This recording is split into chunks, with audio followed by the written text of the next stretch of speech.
Hi class. In this final lesson, what we're going to aim to mainly try and focus on is getting things like text um, that needs to be added, for example, the title of your actual product, and any additional text, informative stuff like, age limits, safety info, all that sort of stuff added in. In addition to other kind of graphics which we would quite commonly find on packaging, which are not always necessarily there for decorative purposes, but are there for maybe a functional purpose. While the manufacturer's logo might be there for partially decorative purpose, it's part of the branding. Other things that we would have, things like barcodes, CE marks, kite marks, recycling symbols, all that sort of stuff. Those are really just functional graphics that we quite often have to have on for some sort of statutory reason in order to sell the product. So we need to find somewhere to put them and a way to arrange them that looks tidy, but not maybe spending too much time worrying about making them look pretty. It's just a way of kind of, I guess, organizing them so they're where they need to be and making them look tidy. So really, we'll start with the text, but there's a few things I wanted to quickly run over with you from last lesson. I think I kind of glossed over a couple of points a little. So for the images, what we would ordinarily do for in school is use the renderings that you created from your CAD model. But unfortunately, because you're not in school, unless you completed that and handed those renderings in on the submission in classroom at the time, which if you did, you can download your images from there.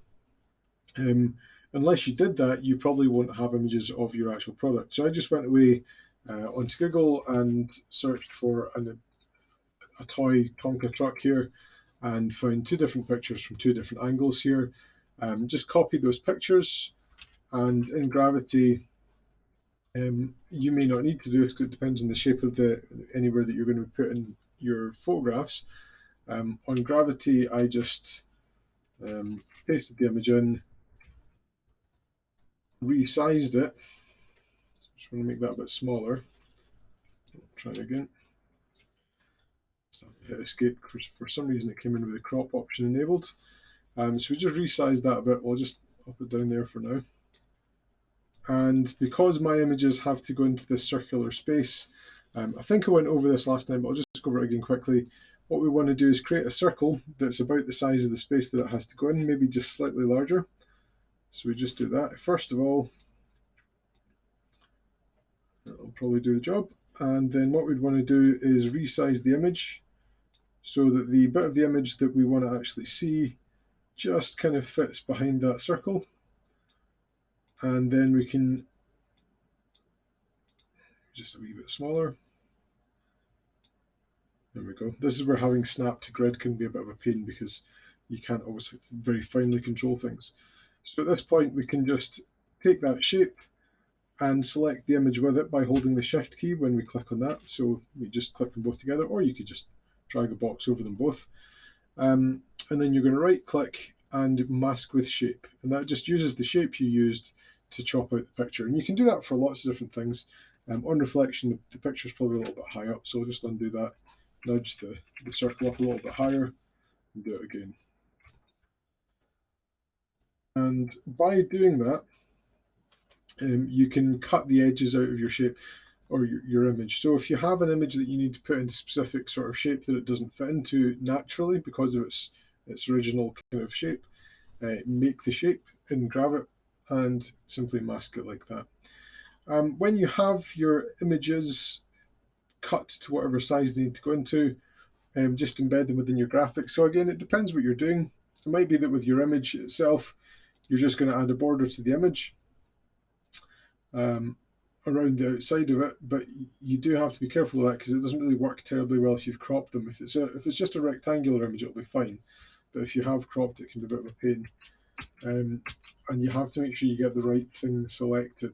So you can experiment with that. I think it might work if you group them together first of all. We don't want to get too bogged up down in that. If we've got our images in here,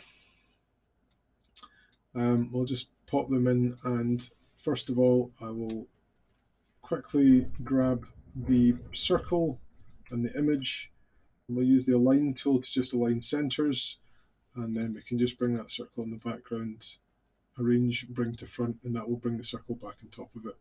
We could probably make the photo a bit smaller. So if we just grab that again, make it fit the size of the hole that it's actually got again a little bit better. But I'm sure you can figure that out in your own kind of project context.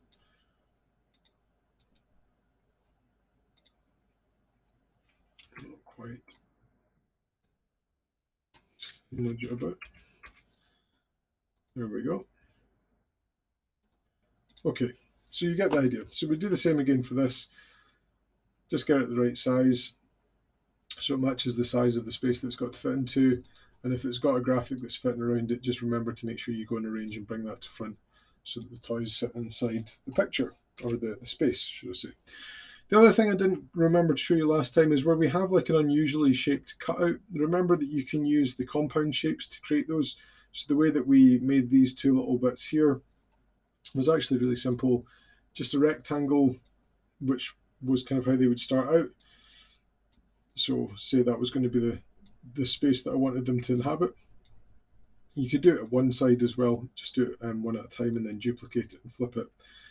Say it was going to start like that, and then you'd create a circle that outlined this kind of larger circle where we want it to cut away.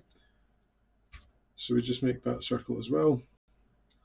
So this is obviously before these were created, and then you just really want to line them up. So you'd select them both together, go to line center, and then, because this is meant to be a bit lower down, you might move it up a little, and then select them both together, right click, create compound, and then in here you can do a subtract option, which basically gives you these two bits left over. And then, as usual, you can just go and use your color picker, add a border as necessary, and color it according to your color scheme. Okay, so things like that are actually really quite simple to create if you think about just how you can combine shapes and subtract shapes to make other items. Now, moving on to what we're going to really focus on today. First of all, we wanted to look at the text for the title. So I guess the thing to consider is that how you want your title to look might require you to create your text in different boxes to make it as easy as possible. So in the example one here, what I'd kind of done is I'd had the two pieces of text so they slightly overlap each other to give a little bit of depth. And I might actually want to make the bottom word slightly smaller. Now, you don't need to stick to exactly how it looked in your drawing. So for example, in my plan and drawing, the font's actually quite different, and that's fine. You can choose just whatever font you want to use for this. And then we'll look at how we can apply effects within the text to give it a kind of an appearance that would match however you wanted it to look. So let's just start with making the two text boxes. So we'll just start by typing super. I think I had it all uppercase. Okay, so that's our first piece of text there. And what we'll do first before we make our second one, because anytime you're formatting, like changing the fonts and colors and so on, it's ideal to do it with one text box. And if you're going to do it again and again and again, just duplicate the text box so that you don't have to reformat every single new text box that you make to match the last one. So in here, we want to go in and choose an appropriate font. I'm not going to get too precious about this. I'll just kind of scan through and find one that looks okay. So I'm going to use the SERP's permanent marker one. And I'm also going to have a think about the size later, but what I want to do is look for this, I think it's auto scale font, because if I don't have that ticked, if I want to make it bigger or smaller and I drag this, all that happens is the text box gets bigger. If I auto scale the font, as I recall, it should make the font bigger or smaller as well. And that can be quite handy for graphics like this, where it's just a title and you're not trying to make all of your text a consistent size. It's just going to be kind of enlarged and reduced in size to make it look right. So we've got that set up. I'm not going to set the color up for it yet because there's a couple of things I need to do to make that look right. So I'm just going to copy that first of all. So I'll just hold Alt and click and drag. And in here, I'm going to just change that to be the second word. And it should now have all that formatting. So it's the same font that I already wanted. And it's auto scaled. So I'm just going to resize that a little bit, and I'm going to make it overlap, and I'm going to kind of cant it over a little. So I'm just going to make them overlap, just not a huge amount, but just a little bit, like that. And there are other things that you can do to control the way that text appears. If you look in here, you've actually got quite a lot of options. We're not going to worry too much about alignment here because these are just two individual pieces of text that we're going to treat almost as kind of separate items. But if you have a wee look in there, you've also got these other things like spacing, which you can use to space the gap between the characters more or less. Bear in mind that they will kind of run out of space if your text box isn't long enough, so you might need to make your text box bigger to let it fit in. And you've also got, let's go back here. There we go. You've also got things like word spacing and line spacing, but those will only really have an effect if you've got extended text where there's numerous different lines. So with these, all I'm going to do is just kind of change the character spacing just to condense it a little bit, make it a little bit more kind of squeezed up. Like that's probably kind of where I want it to be. There we go. So now that we've got the kind of the actual title roughly how we want it, any appearances that we want to apply. So we're going to go back. This is how it kind of ended up before, where we had a coloured fill and a coloured outline, and that kind of broadly aligned with what I'd planned to do here in my working rough. So only main thing is maybe the position of that. So I'll maybe actually drag that over to here. I think that might look a bit better. Again, I'm not going to get too precious about it. It's just for a demonstration. So we'll select them both, because if we're going to make a change that they both have to have, it's easier to do it all at the same time rather than doing it twice. So if we go here and we go to the color option, we can go and choose a color for them. And if we go down to the borders, we can choose to have an outline. Again, we'll just stick to 3-point, and we can choose our color for our outline to match that background there. And so for this logo here, we've basically got it done. And what I'm going to do is I'm going to select them together and I'm going to group them. Now, I might actually, just before I do that, give it a wee tweak because it just doesn't look quite right where it is. We'll group them now. And that's it, kind of one item. Now, rather than going around and doing that over and over again, because I'm going to be reusing that in several places, here, here, and here, although it may be different sizes, what I'm going to do is I'm going to just duplicate it as I need it. So I'm going to make another copy of it, and I'm just going to leave it here, okay? You can actually do something in Gravit called create symbol, which adds it to a little library of symbols over here. So we just do that, just call it title. Oh, silly me. And this is something you would commonly do if you were designing whatever it might happen to be, but something that you're going to be reusing the same graphic over and over again. And that means that if we want to use that in future, we can just grab it from there and drag it in.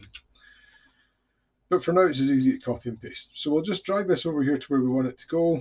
It needs to be reorientated a little bit because it's meant to be at kind of an angle like that. So we'll grab the wee handle here to adjust it, and we'll probably resize it a bit as well. It's a bit too small, or a bit too big even. So just bring that down a bit until it fits about right. And we can use the arrow keys in the keyboard to finally nudge it about, which can be quite handy when you've got snap enabled, because it gets around it snapping onto things all the time. So get that kind of roughly where we want it. And when I'm happy with that, maybe make it just a shade bigger this way. That's pretty much how I wanted it to look.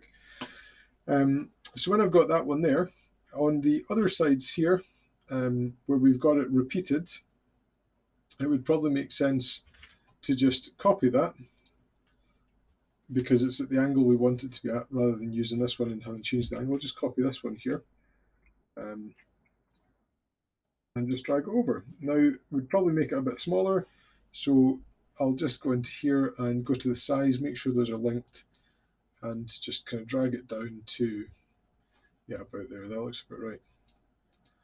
And we can then grab it and we can just duplicate it again. Drag over to here, and we would want to try and make them all line up properly. So we take this, select that bit in the background as well, this box, right click, arrange, sorry, align center. I think it might already have just snapped on to being aligned centrally already, but just in case it didn't, we can do that to make sure. See if I pick that up for some reason. Anyway, I think it's fine where it is. Then the only other thing we need to do is drag another one for up on the top, where we were going to have one as well. And this one here, we've got to change the color scheme a little bit, because it's meant to have a kind of a, let's just see, it's meant to have colors the other way around. So what I'm going to do, in fact, I'm just going to delete that one. So I've got this weird thing happening here with duplicate. I'm just going to take this one here and I'm going to copy and paste it. I'll just change it from over here. So on these two individual items, we need to go and just change their color.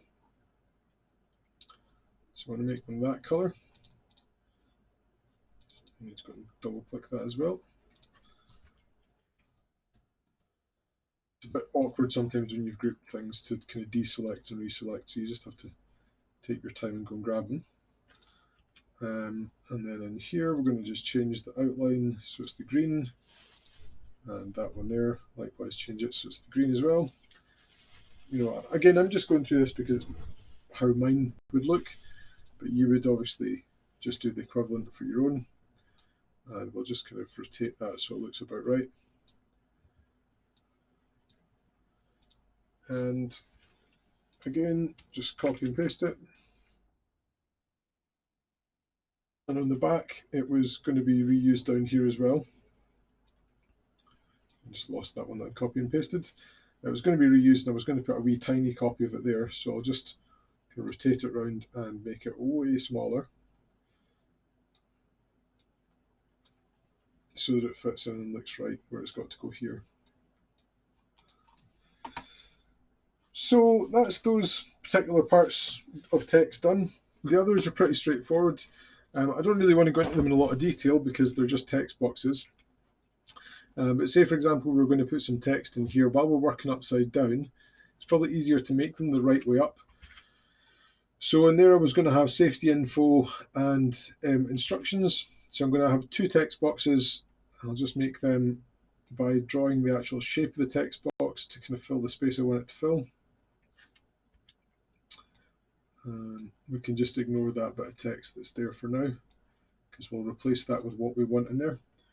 So we'll just change the font. Well, actually, I'll probably just leave the font the same for this. I'll certainly change the font size. So I'm going to bring that right down to something like 10-ish. Maybe a little bit smaller, but 7. There we go.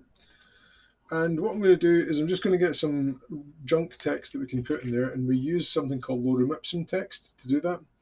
So in the classwork page, by the time you're doing this, there'll be a post called lorem ipsum that you can, or a post called packaging project toy packaging graphics.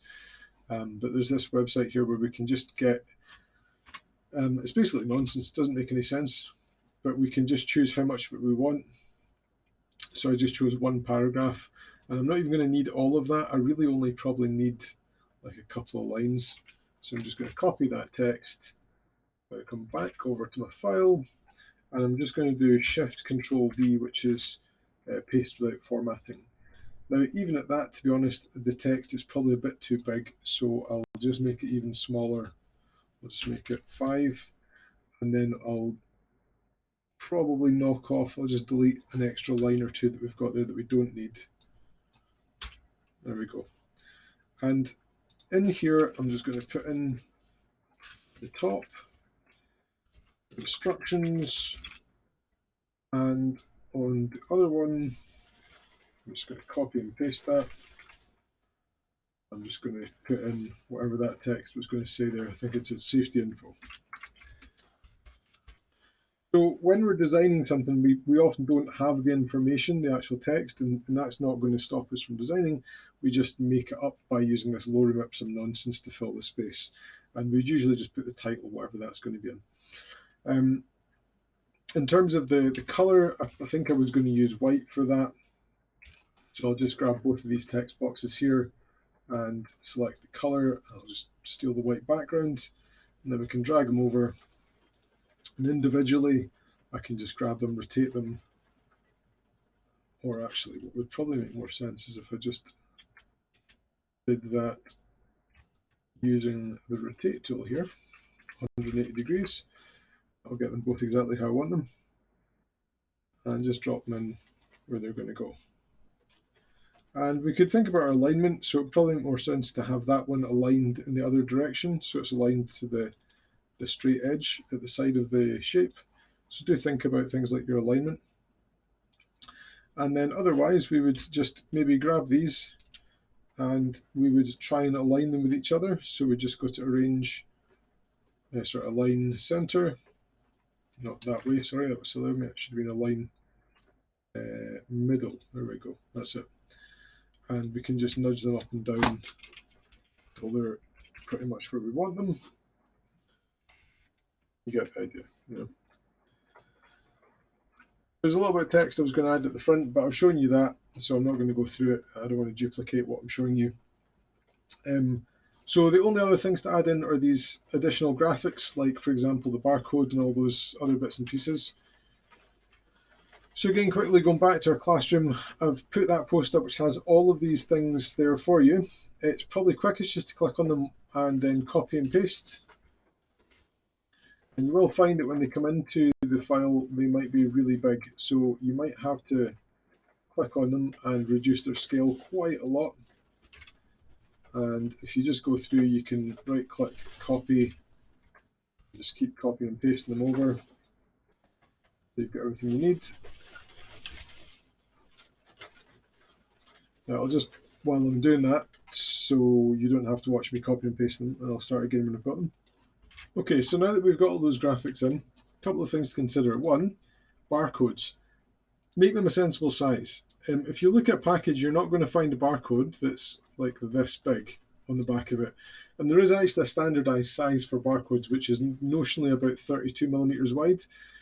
So if you wanted to stick to that roughly, you could count off your squares and kind of estimate it. So 5 millimeters per square, let's just round it to 35 millimeters and say that's going to be 7 squares. Okay, so if we put that there and we drag it, we've got 1, 2, 3, 4, 5, 6. There we go, about 7 squares there. Now, having got it about the right size, you just want to center it. You can usually use those guidelines that will kind of automatically pop up for centering things, or you can just grab the file, select it with other things, and go to align center, and then align middle. And that will get it exactly in the center of where you want it to go. These other ones, what I would suggest you do is just put them in a wee row somewhere. You would usually find them together. So what I'll do is I'll just kind of grab them all, make them a fair bit smaller, and then just use the kind of the alignment tools to get them all about the same height. So we just kind of line them all up with each other. It's a bit awkward to pick up sometimes. There we go. And there we go.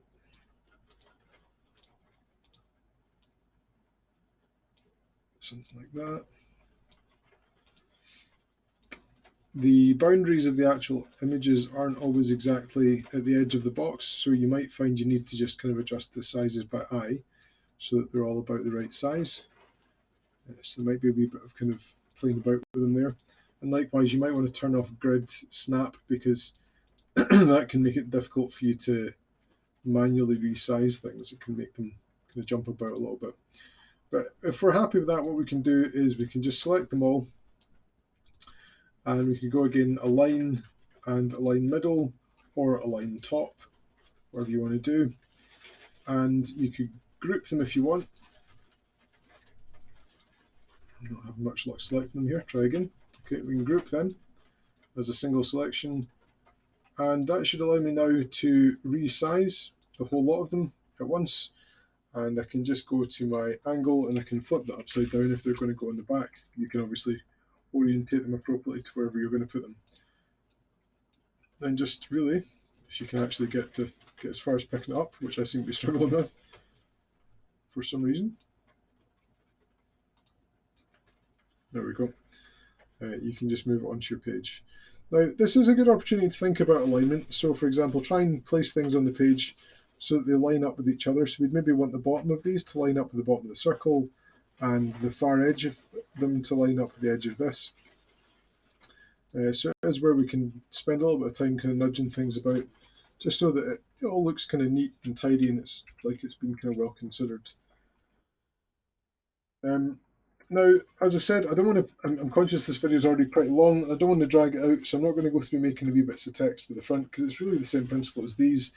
One thing I would say though is it is well worth spending a little time at this stage when you think you're more or less finished, looking over it and asking yourself whether you have properly aligned items on the page, and considering other little details, like for example behind a barcode, you'd usually actually have a kind of a white rectangle that's sat on, so it doesn't take long to make little features like that. And just set the page up so that it all looks a little bit more professional, a little bit neater. But yeah, definitely alignment is one of the key things that you want to spend a little bit of time on, making sure where things are meant to be center aligned they are. And the final thing I don't think I'd mentioned before was your company logo. So whoever you want to look up, I use Mattel. I just searched Mattel logo PNG. It was, I think, pretty much the first result that came up. And then on my actual design, copied and pasted that through, resized it to an appropriate sort of scale, and then went through and just dropped it wherever it needed to go.